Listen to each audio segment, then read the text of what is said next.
7 deadly divorce sins, the mistakes you might not think about. Let's face it, going through a divorce is hard enough. But what if you're making critical mistakes without even realizing it? It's overwhelming, and you're probably wondering if there's something you're missing. Well, you're not alone.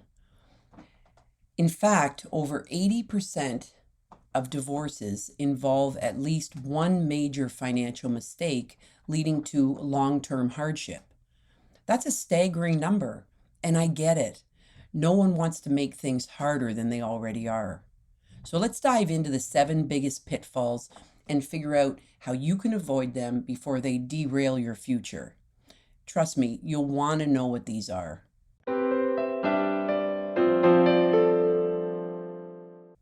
Mistake number 1, holding assets from your spouse. You'd think it's a smart move, stash away some cash, maybe a secret investment, but here's the reality. This isn't just risky, it's a legal landmine. Hiding assets can lead to penalties, and guess what? If you're caught, the judge is not going to look too kindly upon you. Your credibility tanks, and you might end up with worse settlement than if you just played it straight from the beginning. Be transparent. Disclose everything. Bank accounts, retirement funds, even that rainy day stash. It's not about legality, it's about walking away from the divorce with your head held high. Plus, transparency helps build a stronger case for fair negotiation. It'll help build a new relationship with your soon-to-be ex-spouse, and you'll be in a relationship with them for many, many years to come. Mistake number 2, letting emotions dictate your decisions.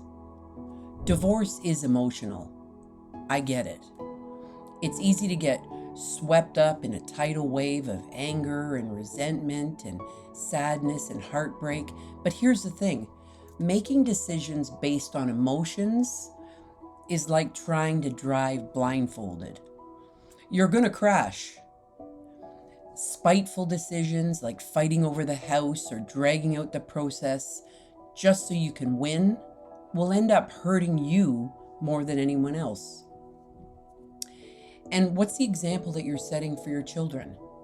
You're the first, most important teachers and leaders in your children's lives. And chances are you don't want to show them how you and their other parent are always fighting and angry with one another. You want to show them how a relationship that was once filled with love didn't work out quite the way as you expected, but everything can still be okay. You can lead with respect and kindness and love. Here's a practical tip. Before making any major decisions, take a breath. Consult your lawyer, financial advisor to ensure you're looking at the big picture. It's about long-term security, but it's not about short-term revenge. So you need to be smart, but you can do that with kindness, transparency, and love. Do you need a guide on turning your pain into power? Check out my video, Turn Your Pain into Power, where we break down how to transform divorce's emotional toll into strength. Okay, mistake number 3, overlooking hidden debts. Now, this one's sneaky. We all focus so much on assets, who's getting the house, how to split the investments, and we forget about the skeletons in the closet, the debts. Ignoring shared liabilities is like ignoring termites in your foundation. They'll destroy everything from underneath you if you don't deal with them. If your spouse has racked up a bunch of secret credit card debt, or there's an unpaid tax bill, and you don't address it during the divorce, guess who's going to be stuck paying for it later? You will. So you want to address the liabilities and the debts. And here's a practical tip. Get a full financial disclosure from your spouse and run a credit report for yourself. Know exactly what debts are on the table and make sure they're part of the divorce negotiations. You don't want to be blindsided later by bills that you didn't expect. Mistake number 4, neglecting a financial plan. Divorce isn't just about cutting ties. It's about starting over, starting fresh. So not having a solid financial plan post-divorce can be a big mistake. If you don't know how you're going to manage your money afterwards, after your divorce is all settled and finalized, you're setting yourself up for long-term instability.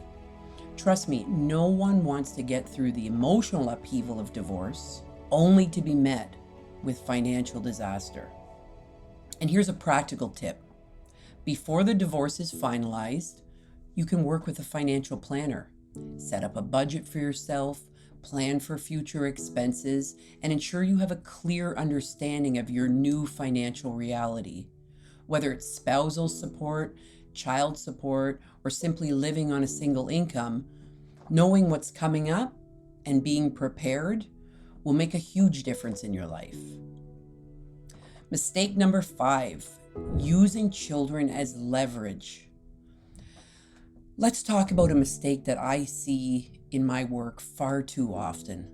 Using your kids as pawns in the divorce. Look, I get it. Emotions are high, and sometimes it feels like involving the kids will give you some leverage, but that's a dangerous game. Not only will it damage your relationship with your children, but it can also backfire legally. Judges do not look favorably on parents who put their kids in the middle of a battle. These are your babies, no matter how old they are. They love both you and their other parent. They are part of both of you. And when you put down their other parent, you're crushing them. I know this is not what you want for them. So keep them in mind. Practical tip, keep the kids out of the fight.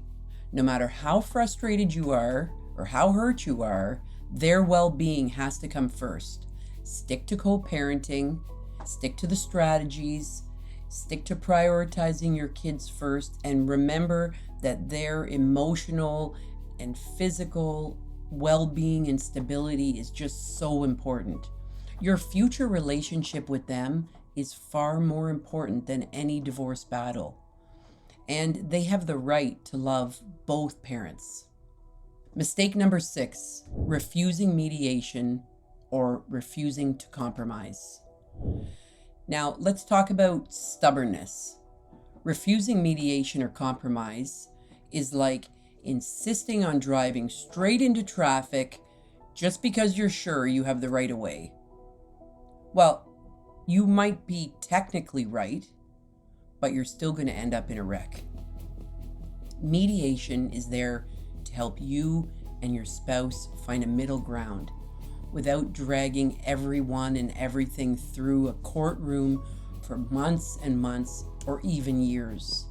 Sometimes court is necessary, but if you can find a way to come to an agreement outside of court, I think you'll be happier in the long run. Most people are happier in the long run.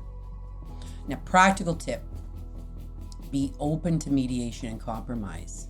It's not a sign of weakness. It's a way to protect your family, a way to protect your wallet, a way to protect your time.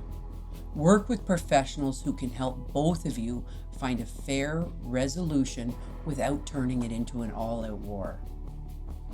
Want expert advice to ease your journey? I've created a video. Want better divorce support? Get expert advice for your journey to understand why a divorce coach might be the secret weapon you need. You can check it out here. Mistake number 7, underestimating the long-term emotional impact. Lastly, and this one's huge, understanding the emotional toll. Divorce doesn't end when the papers are signed. There's a long emotional road to recovery, and some people have a shorter emotional road to recovery, but you have to be willing to do the work. If you don't take care of you, you won't be able to bring your best self to everyone else, to your children, to their other parent, to your coworkers. Ignoring the emotional impact can prolong your recovery and sabotage future relationships. Practical tip: don't just focus on the legal and financial aspects. Invest time in coaching and self-discovery. Healing isn't a luxury, it's a necessity.